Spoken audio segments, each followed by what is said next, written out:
Hello everyone, in this video, I will show you how to fix the Riot Client if it is not opening. First, restart your computer.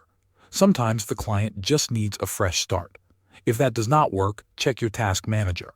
Right-click on your taskbar and open Task Manager. Look for Riot Client or League of Legends in the list.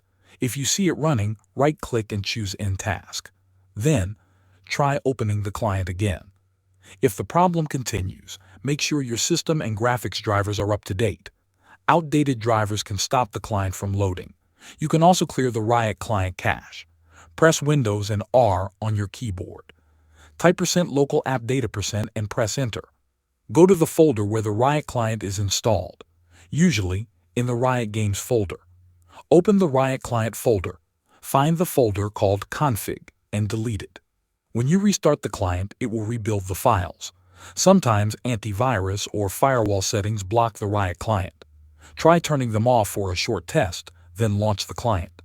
If it works, add Riot Client as an exception. If nothing works, reinstall the Riot Client.